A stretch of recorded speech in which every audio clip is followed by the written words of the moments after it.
नमस्कार, the such India आप देख रहे हैं। आपके साथ मैं हूं आदित्य कुमार। एकनाथ शिंदे ने जिस दिन शिवसेना से बगावत की, उसी दिन से ये सवाल उठ रहे थे कि बगावत प्री प्लान्ड है या फिर तुरंत ही बगावत हो गई है। क्या शिंदे की बगावत के पीछे उद्धव ठाकरे का हाथ है? एमवीए से निकलने के लिए उद्धव ठाकरे ने ही शिंदे को किया तैयार। विधायक एक के बाद एक जाते रहे और उद्धव तमाशा देखते रहे।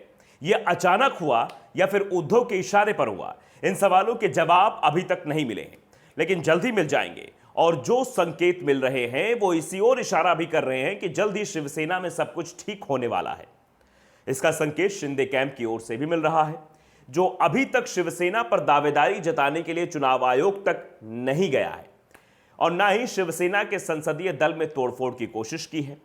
शिवसेना ने भी अभी तक उन सांसदों खिलाफ कोई कार्रवाई नहीं की है जो शिंदे के साथ दिखाई दे रहे हैं। शिंदे और उद्धव ठाकरे एक दूसरे के खिलाफ बोल भी नहीं रहे हैं और जल्द ही दोनों साथ भी आ सकते हैं, क्योंकि इन दिनों शिवसेना नेता दीपाली सैयद का एक ट्वीट वायरल हो रहा है, जिससे इस बात की संभावना जताई जा रही है कि शिंदे और उद्धव गुट फिर एक बार साथ आता हुआ दिखाई दे रहा है। तो ऐसा क्या है इस ट्वीट में, पहले उसे देख लेते हैं। दीपाली सैयद ने ट्वीट किया है, यह सुनकर बहुत अच्छा लगा है कि अगले 2 दिनों में आदरणीय उद्धव साहब और आदरणीय शिंदे साहब शिवसैनिकों की भावनाओं पर चर्चा करने के लिए पहली बार मिलेंगे। साफ है कि शिंदे साहब शिवसैनिकों की तड़प को समझते थे और उद्धव साहब ने परिवार के मुखिया की भूमिका बड़े दिल से निभाई थी। इसमें मध्यस्थता मदद करने के लिए भाजपा नेताओं को धन्यवाद। एक हॉट स्पॉट इंतजार कर रहा होगा। यानी पूरे खेल में बीजेपी केंद्र में बनी हुई है। बीजेपी शिवसेना को तोड़ने की नहीं बल्कि उसे एक करने की कोशिश कर रही है। भले ही अभी तक उद्धव ठाकरे के साथ बीजेपी नेताओं के मुलाकात कोई पिक्चर सामने ना आई हो, लेकिन दोनों एक दूसरे के संपर्क में जरूर बताए जा रहे हैं। दावा किया जा रहा है कि उद्धव ठाकरे पिछले 6 महीने से ही एमवीए गठबंधन से बाहर निकलना चाहते थे। शिवसेना के अधिकांश सांसद भी इसे लेकर उद्धव पर दबाव बना रहे थे। इसके पीछे महाराष्ट्र के राजनीतिक समीकरणों को सबसे बड़ा कारण बताया जा रहा था, क्योंकि कांग्रेस ने साफ कर दिया था कि वो महाराष्ट्र की सरकार में भले ही साथ हो, लेकिन चुनाव में वो शिवसेना के साथ नहीं रहेगी। एनसीपी से गठबंधन हो सकता है, लेकिन हिंदुत्ववादी शिवसेना के साथ कांग्रेस गठबंधन नहीं करेगी।